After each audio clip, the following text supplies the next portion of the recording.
Buenas noches, hermanos, es un gusto saludarles a cada uno de ustedes. Es una bendición poder llegar a sus hogares donde se encuentren para poder meditar, estudiar la palabra de Dios. Es una bendición que nos puedan acompañar. El día de ayer fue un día difícil, con los movimientos telúricos, pero en medio de las circunstancias difíciles yo sé que hemos visto la bondad y la misericordia del Señor. Pedimos a Dios por todas aquellas personas que están sufriendo, que el Señor tenga misericordia, que el Señor traiga consuelo, también fortaleza, y rogamos de la misericordia de Dios para nuestro país, para nuestra nación. Oremos en esta noche. Padre, gracias por tu amor, por tu fidelidad y por tu bondad. Gracias, Señor, porque eres bueno y porque eres maravilloso, porque tú eres digno de toda gloria y de toda honra y de toda alabanza, de toda adoración, Señor. Gracias porque eres bueno, Señor, en gran manera. Señor, gracias porque nos permites reunirnos por este medio para estudiar tu palabra, para poder meditar en ella. Te rogamos de tu dirección, que nos ayudes y que nos auxilies. Sin ti, Señor, no podemos hacer nada, necesitamos de ti. Te pedimos, Señor, por todas aquellas personas también que están sufriendo, por todas aquellas personas que sufrieron daños materiales, Señor, por aquellos que perdieron familiares. Señor, te rogamos que tengas misericordia de nuestro país, de nuestra nación, y que puedas traer consuelo y fortaleza a aquellas familias afectadas. Señor, ayúdanos, dirígenos, ten misericordia de nosotros. Te lo rogamos y te lo pedimos. En el nombre tuyo, Jesús. Amén y amén. Qué bueno que nos pongan a acompañar en esta noche. Me gustaría que me puedan acompañar al primer libro de Samuel, capítulo 4. Y vamos a leer del versículo 2 al 11. Primer libro de Samuel, capítulo 4, del versículo 2 al 11. Y la palabra de Dios dice de esta manera: y los filisteos presentaron la batalla a Israel. Y trabándose el combate, Israel fue vencido delante de los filisteos, los cuales hirieron en la batalla en el campo como a 4,000 hombres. Cuando volvió el pueblo al campamento, los ancianos de Israel dijeron: ¿por qué nos has herido hoy, Jehová, delante de los filisteos? Traigamos a nosotros de Silo el arca del pacto de Jehová, para que viniendo entre nosotros nos salve de la mano de nuestros enemigos. Y envió el pueblo a Silo, y trajeron de allá el arca del pacto de Jehová de los ejércitos, que moraba entre los querubines, y los 2 hijos de Eli, Ofni y Fines. Estaban ahí con él el arca del pacto de Dios.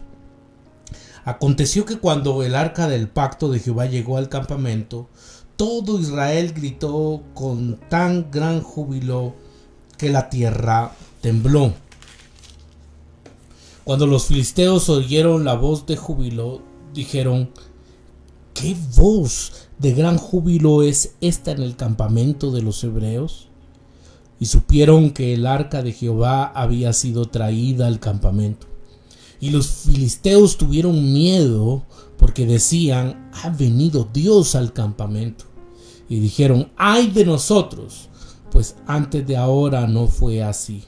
Ay de nosotros, ¿quién nos librará de la mano de estos dioses poderosos? Estos son los dioses que hirieron a Egipto con toda plaga en el desierto.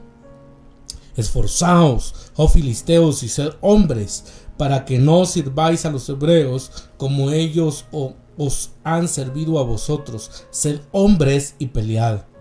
Pelearon, pues, los filisteos, e Israel fue vencido, y huyeron cada cual a sus tiendas, y fue hecha muy grande mortandad, pues cayeron de Israel 30,000 hombres de a pie. Y el arca de Dios fue tomada, y muertos los dos hijos de Eli, Ofni y Fines. Hoy me gustaría que pudiéramos reflexionar sobre el tema el peso de la gloria, y así titulado el mensaje, el peso de la gloria. En el siglo XVI, un hombre llamado William Tyndale fue martirizado por traducir la Biblia al inglés. La Iglesia Católica había creado una serie de ritos y rituales de penitencias, misas e indulgencias que controlaban la gracia de Dios, y habían, hermanos, sé que esta frase probablemente es un poco fuerte, pero habían domesticado a Dios. Hicieron que sus demandas fueran manejables, y traducir la Biblia para que todos pudieran leerla amenazaba a este sistema. Esto se convirtió en un serio problema, porque al traducir la Biblia, entonces la gente podía tener acceso a ella, la podía leer, podía meditar, y pues amenazaba el sistema que ellos tenían. En hebreo la palabra gloria es la palabra kabod, que proviene de la misma raíz que la palabra pesado, keved. Y la gloria de Dios es un peso, su sustancia o gravedad. La gloria de Dios, entonces, hermanos, podríamos decir que es un peso. Por supuesto, Dios no tiene cuerpo, por lo que no es un peso literal, sino su gloria es la seriedad con la que se le debe tomar. Vuelvo a repetir esto. Creo yo que es importante que me dé a entender. La gloria, hermanos, la palabra gloria, la palabra kabod, la podríamos traducir entonces como peso.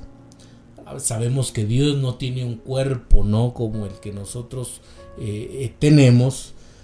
Lo que quiere decir entonces, creo yo, cuando se refiere a la gloria, es la seriedad con la que se le debe de tomar. ¿Con qué seriedad tomamos a Dios? Y creo yo que esto es importante, en lo cual debemos de reflexionar. En 1 Samuel capítulo 4 y versículo 1, los israelitas salen a luchar contra los filisteos. Los filisteos eran una nación descendiente de los egipcios, y en ese momento de su historia se habían asentado en la franja costera de Palestina. El pueblo filisteo, hermanos, en el Antiguo Testamento regularmente aparece como el enemigo de Israel. Al hacerlo, se habían convertido en la principal amenaza para el pueblo de Israel. Y la historia, hermanos, no comienza bien en el capítulo 4. Israel toma a Dios a la ligera. En el capítulo 4, versículo 1 y 2, Israel va a la batalla sin Dios, y dice el texto bíblico, hermanos, que ellos pierden. Me gustaría leer el versículo 1 y 2. Y Samuel habló a todo Israel Por aquel tiempo salió Israel a encontrar en batalla a los filisteos y acampó junto a Ebenezer, y los filisteos acamparon en Afec. Y los filisteos presentaron la batalla a Israel.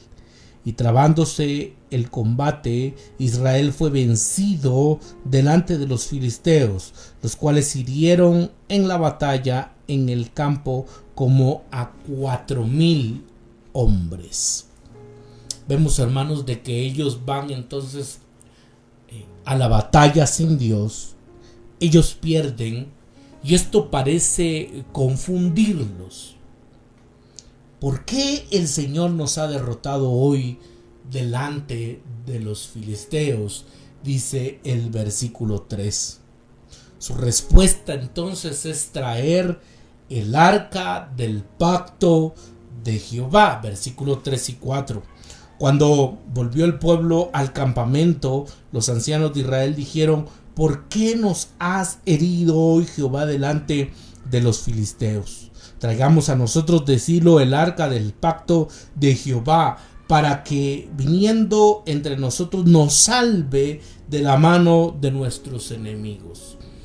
Ellos, hermanos, habían perdido entonces la batalla, y ahora en su lógica es que lo que deben de hacer es traer el arca del pacto para que Dios les dé la victoria. Tienen que traer entonces el arca del pacto del Señor. El arca, hermanos, era una caja ornamentada que contenía las 2 tablas de piedra que Moisés bajó del monte Sinaí. Y el arca, hermanos, era un recordatorio de cada una de sus obligaciones pactadas. Y esto era importante. El pueblo de Israel tenía obligaciones pactadas, y por eso es de que las tablas de piedra se encontraban entonces en el tabernáculo del Señor. El arca también contenía una muestra de maná, el pan del cielo que Dios había provisto milagrosamente para su pueblo cuando vagaban por el desierto. Eso lo podemos observar en Éxodo capítulo 16. De modo que el arca también es un recordatorio de la provisión de Dios en el pasado. Estas tablas de la ley entonces tienen un significado, habían obligaciones pactadas, y el pan del cielo o el maná también era un recordatorio para saber que Dios no había abandonado a su pueblo. Siempre había provisto para todas sus necesidades en el pasado. Por encima de todo, el arca era un símbolo de la presencia de Dios. Ellos sabían entonces de que el arca, hermanos, era un símbolo de la presencia misma de Dios. El arca desaparece de la historia de Israel después de haber sido colocada en el templo. Y eso es interesante, porque uno se podría preguntar, bueno, ¿y por qué el arca desaparece en la historia de Israel después de haber sido colocada en el templo? En efecto, el arca era el símbolo portátil de la presencia de Dios entre su pueblo. Luego dio paso al templo, que era símbolo permanente de la presencia de Dios entre su pueblo. Es interesante observar esto entonces, de que, hermanos, el arca era la presencia de Dios, pero que era portátil, por decirlo de esta manera, pero después se da paso al templo, donde era un símbolo permanente, donde Dios estaba entre su pueblo. Se suponía que el arca debía permanecer entonces en el tabernáculo, pero los israelitas la llevan al campo de batalla. Piensan que si ponen este símbolo de la presencia de Dios entre ellos, ganarán la batalla. Como lo decía al inicio, la lógica es: podemos traer entonces el arca del Señor, porque si nosotros la traemos, que simboliza la presencia de Dios, Dios nos dará la victoria. Dios nos va a dar la victoria. Cuando el arca llega al campamento israelita, todo Israel alzó tal grito que la tierra tembló, dice la escritura, versículo 5. Aconteció que cuando el arca del pacto de Jehová llegó al campamento, todo Israel gritó con tan gran júbilo que la tierra tembló. Este lenguaje que se utiliza, hermanos, para observar entonces cuánta alegría tenía el pueblo, un gran júbilo. Ellos gritan, ellos están contentos, y desde su concepción ellos saben que ahora que tienen el arca entonces del pacto, Dios les va a dar la victoria. La primera vez pues habían perdido la batalla, pero ahora ellos tienen el arca del pacto. Ellos están gozosos, están con júbilo, porque Dios les va a dar la victoria. Cuando uno observa estos textos y medita en ellos, creo que el pueblo está tratando de utilizar a Dios para obligar a actuar en su nombre.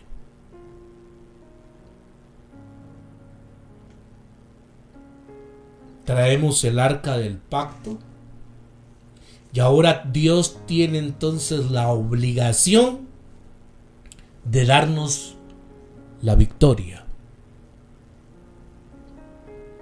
Dios, hermanos, no puede ser domesticado. Dios no puede actuar, Dios no actúa como nosotros queremos, como nosotros pensamos. Él es Dios y Él actúa como Él quiera, como Él quiere. Creo que el pueblo de Israel no está tomando en serio a Dios. Creen que pueden simplemente cooptarlo para sus propios fines. ¿Y cuántos de nosotros el día de hoy actuamos de esa misma manera? En muchas circunstancias de nuestras vidas no tomamos en cuenta a Dios. En realidad no nos importa lo que Dios diga, lo que Dios ordena, lo que Dios demanda de nuestras vidas. Pero cuando nos encontramos en circunstancias difíciles y en circunstancias complejas, muchas veces tratamos de llamar a Dios, hermanos, como aquellos que llaman a los bomberos cuando tienen una emergencia. Y tratamos de obligar y decirle: Dios, por favor, actúa. En este caso y en este contexto, hermanos, del capítulo 4, es danos la victoria. Trajimos el arca del pacto, que es símbolo de la presencia de Dios, y por lo tanto entonces Dios nos va a dar la victoria. Así es como piensa el pueblo de Israel y como muchas veces nosotros también pensamos.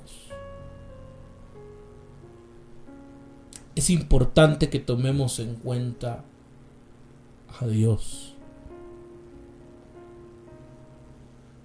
Creo que el día de ayer, hermanos, y con esos fuertes movimientos telúricos, con esos fuertes temblores, mucha gente que no creía en Dios empezó a orar, ¿no?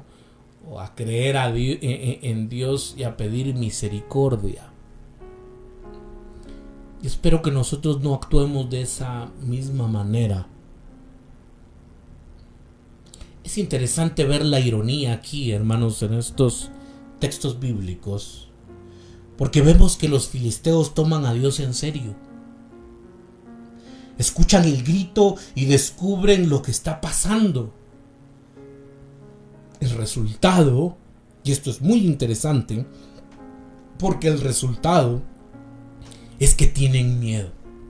Versículos 6 y 7. Cuando los filisteos oyeron la voz del júbilo, dijeron: ¿qué voz de gran júbilo es esta en el campamento de los hebreos?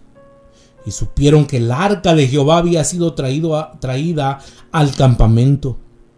Y los filisteos, vea esto, y los filisteos tuvieron miedo, porque decían: ha venido Dios al campamento, y dijeron: ¡ay de nosotros! Pues antes de ahora no fue así.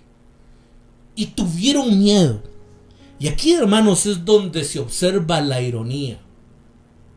Por un lado está el pueblo de Israel, que está tratando de domesticar a Dios, de poderlo manejar como ellos quieran. Y por el otro lado, el pueblo, hermanos, los filisteos, el pueblo filisteo es alguien que sí tiene temor de Dios. Que cuando se enteran que el arca del pacto está con el pueblo de Israel, viene miedo y viene temor. Porque sabe entonces de que Dios está con el pueblo de Israel.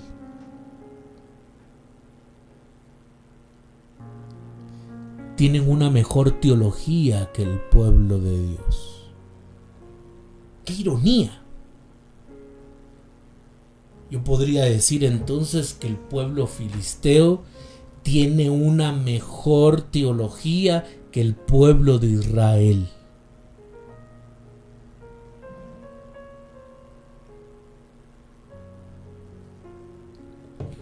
Hoy en muchas iglesias se enseña que nosotros le podemos dar órdenes a Dios. Que lo que nosotros digamos, eso Dios lo tiene que hacer. Él está obligado. Que el pacto que nosotros hagamos, Dios lo tiene que respaldar. Y esa es la teología en muchas iglesias.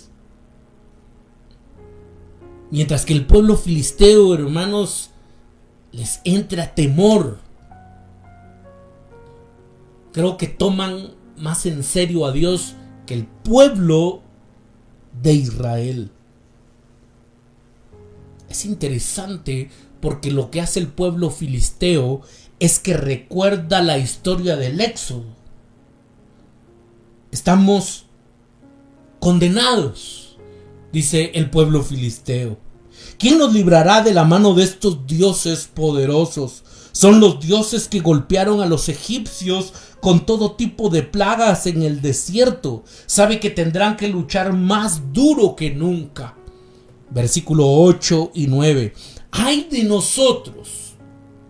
¿Quién nos librará de la mano de estos dioses poderosos? Estos son los dioses, observe, y cómo ellos arman su teología y están recordando lo que pasó en Éxodo. Estos son los dioses que hirieron a Egipto con toda plaga en el desierto. Esforzaos, oh filisteos, y sed hombres, para que no sirváis a los hebreos como ellos os han servido a vosotros. Sed hombres y pelead.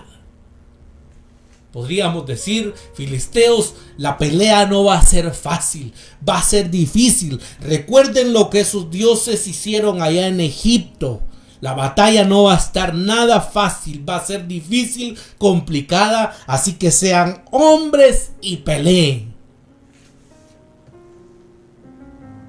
Observa la teología del pueblo filisteo.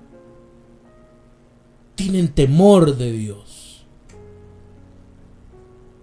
¿Recuerdan lo que pasó en Egipto? Saben que la batalla no será fácil, no será sencilla. Ellos están conscientes de esto. Mientras que el pueblo de Israel cree que ha domesticado a Dios y con tener el arca del pacto ahí con ellos, creen entonces que la victoria está garantizada y que Dios tiene que actuar como ellos piensan. Ahora Dios tiene la obligación, por decirlo de esta manera, de darles entonces la victoria.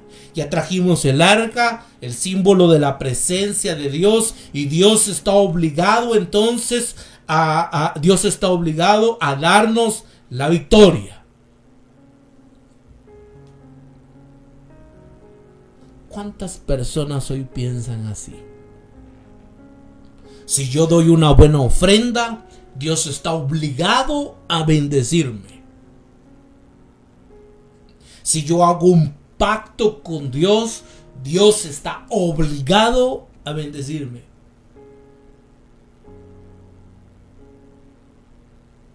Si yo lo declaro, lo decreto, Dios está obligado a bendecirme y hacer lo que yo digo.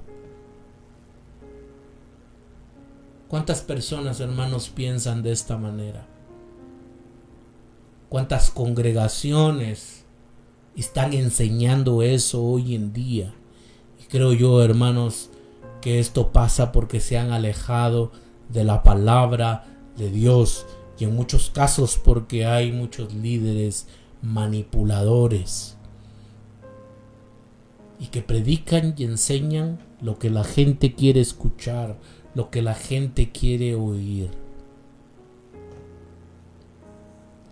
Hay dos referencias al Éxodo en esta historia.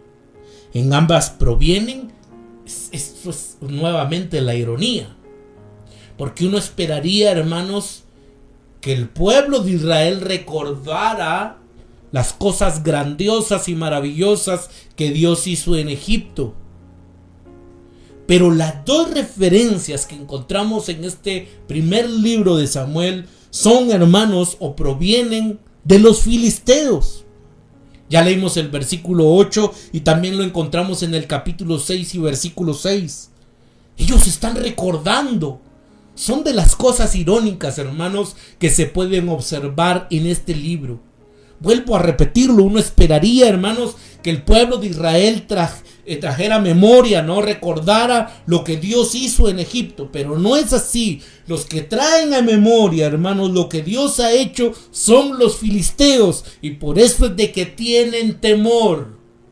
Ellos están tomando en serio a Dios.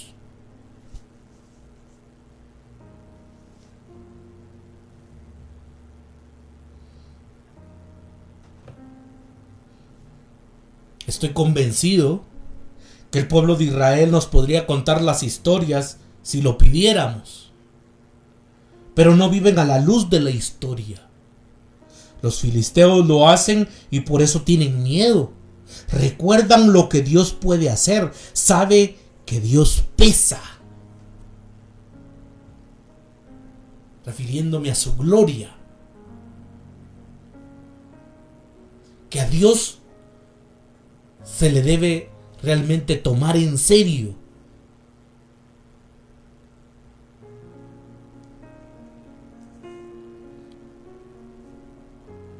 En el primer libro de Samuel, capítulo 4, versículo 1 y 2, Israel entró a la batalla sin Dios y perdió. Y en los versículos 10 y 11 me gustaría que pudiéramos leer y qué es lo que sucede. Versículo 10. Pelearon pues los filisteos e Israel fue vencido. E Israel fue vencido. Y huyeron cada cual a sus tiendas, y fue hecha muy grande mortandad, pues cayeron de Israel 30,000 hombres de a pie. Pero ahí no queda el asunto. Pasa algo todavía más terrible. Versículo 11. Y el arca de Dios fue tomada. Y muertos los dos hijos de Eli, Ofni y Fines.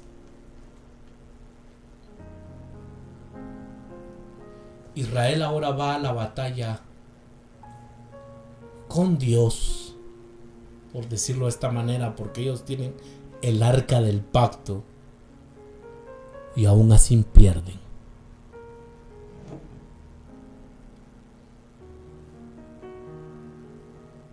Y aún así pierden. Y uno se podría preguntar, hermanos, ¿y por qué perdieron la batalla? ¿Por qué Dios no los respaldó? ¿Por qué el Señor no les dio la victoria? Hermanos, el pueblo de Israel está tratando de utilizar a Dios solo en casos de emergencia, solo cuando les conviene. Lo he dicho muchas veces, hermanos, que no nos gustan las obligaciones. Hoy todo el mundo quiere sus derechos, reclaman sus derechos, pero nadie quiere las obligaciones. Y creo que el pueblo de Israel, hermanos, quiere reclamar sus derechos, pero se olvida de sus obligaciones. Dios, hermanos, no puede ser domesticado. Dios no puede ser manipulado. No podemos obligar a Dios a que actúe de tal manera. Por mucho que usted decrete, que declare, que pacte, no podemos obligar a Dios. Hermanos, eso parece una tontería, ¿no? El creador de los cielos y de la tierra, Él actúa como Él quiere.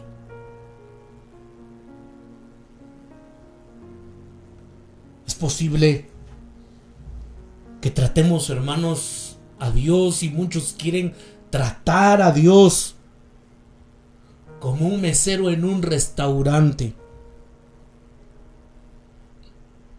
Cuando vamos, hermanos, a un restaurante, vamos con nuestros amigos, vamos con nuestra familia, disfrutamos de una buena comida, conversamos, y la mayor parte del tiempo ignoramos a la persona que nos está atendiendo, al mesero.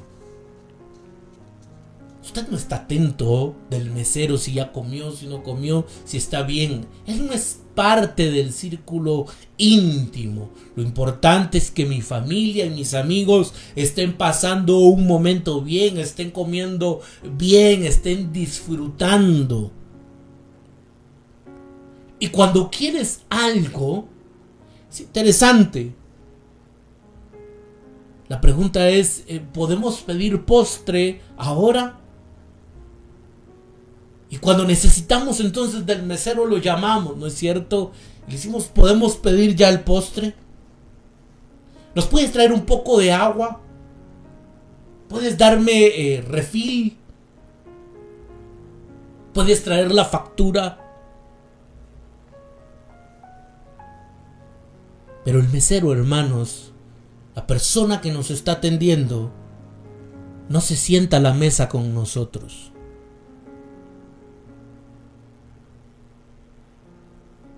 Él no es parte de tu velada.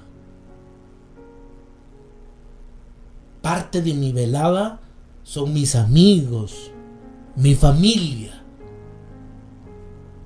Simplemente llamamos, hermanos, al mesero cuando lo necesitamos. Pero vuelvo a repetirlo, no es parte de nuestro círculo íntimo. El mesero no se sienta a la mesa con nosotros. Y muchas veces, lamentable y tristemente, tratamos a Dios de esa manera. Él no es parte de nuestras vidas, pero cuando lo necesitamos, lo llamamos para que nos ayude y no lo tomamos en serio. ¿Cumplimos nuestras obligaciones?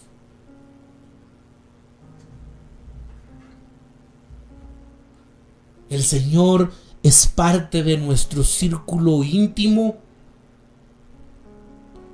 ¿O pareciera más que es un mesero y que lo llamamos solo cuando tenemos necesidad.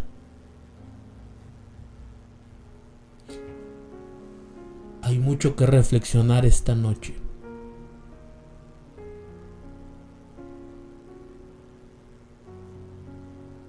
Yo les invito a que Dios sea parte de nuestra intimidad, lo hagamos parte de nuestra mesa, lo hagamos parte de ese círculo íntimo.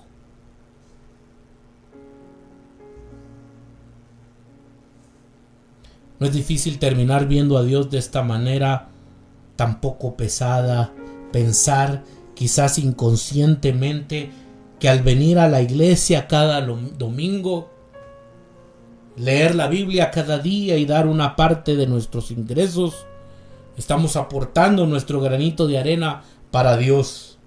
Y a cambio, escuche esto, y a cambio, y eso ya lo hemos visto y lo vamos a ver, por cierto, este domingo, ¿no? En Mateo capítulo 6, que muchas cosas lo hacemos para que los hombres nos vean, inclusive la cuestión del poder dar, y eso lo vamos a ver si Dios lo permite este domingo. Pero en cambio, hermanos, esperamos que Dios nos salve del infierno y nos ayude de vez en cuando en la vida, asegurándonos de que estemos cómodos o felices o lo que sea que deseemos que Él nos suministre.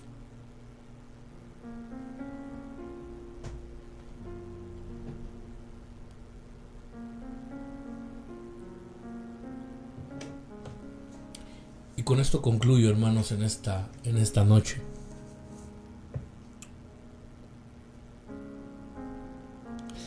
Dios no está ahí para nosotros.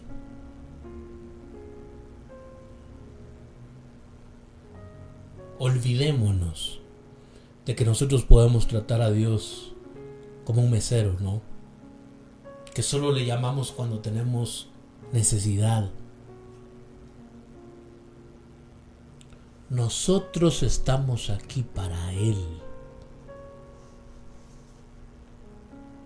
Y espero darme a entender. Se lo vuelvo a repetir. Dios no está aquí para nosotros. Nosotros estamos aquí para Él.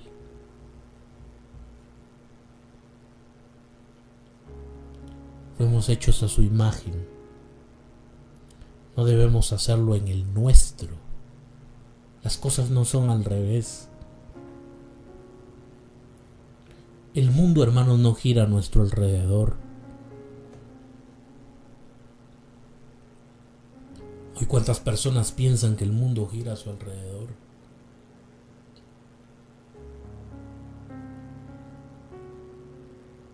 En un mundo posmoderno, en una modernidad líquida, como le han llamado algunos sociólogos, todos quieren las cosas rápido, ¿no es cierto? Y muchas personas creen merecerlo todo. Yo merezco esto, yo también merezco esto. Y creen que el mundo gira a su alrededor. No es así. Nosotros estamos aquí para Él, para Dios. Dios debe estar en el centro. Dios es el centro. La gloria de Dios debe ser central en tu vida. Debemos de tomar en serio a Dios. Necesitamos reconocer el peso de la gloria.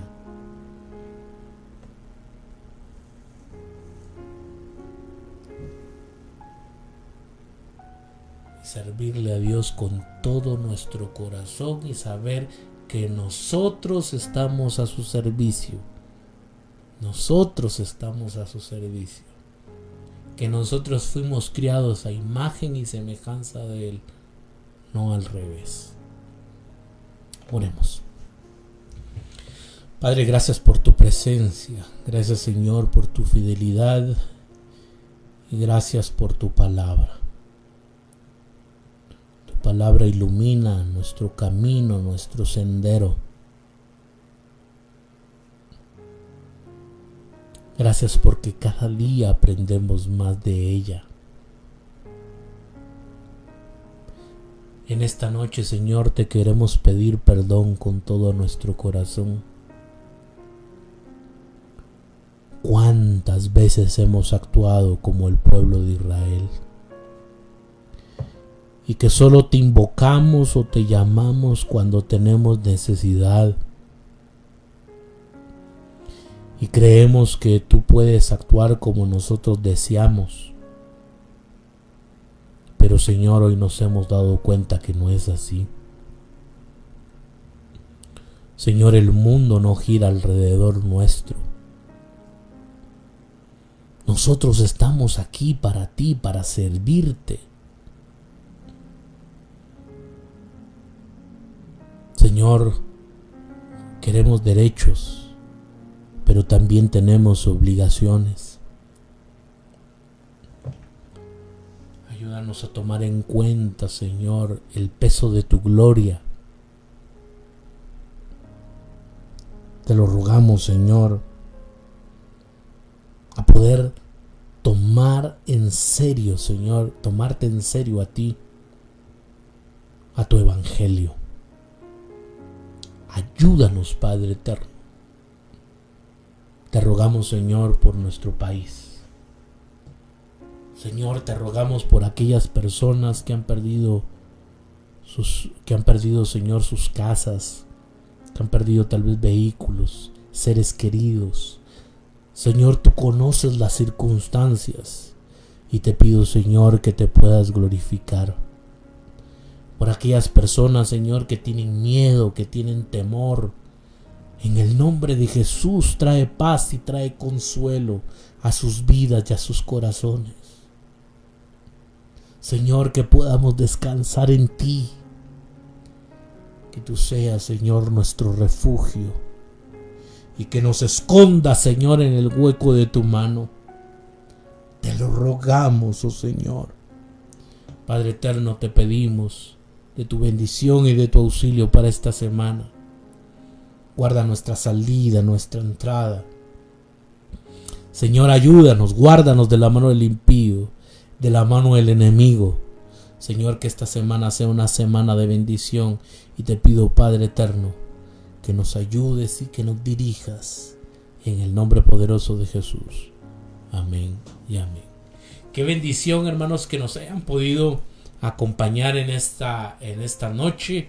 Les invitamos a este domingo a las 9:30 de la mañana a nuestro servicio presencial. Será una bendición que nos puedan acompañar. Por favor, están cordialmente invitados. Será una bendición poderles saludar. Acompáñenos también o síganos en nuestras redes sociales. En Facebook nos encuentra como Ministerio Renacer. En Instagram nos encuentra como Ministerio Renacer Guatemala. Y también puede visitar nuestro canal de YouTube. Ahí nos encuentra como Ministerio Renacer Guatemala. Por favor, denle like, comparta los videos, suscríbase, active la campanita también para que les lleguen las notificaciones cuando se suban nuestros videos. De esa manera nos apoya bastante. Hermanos, que tengan una feliz noche. Dios les bendiga y les guarde.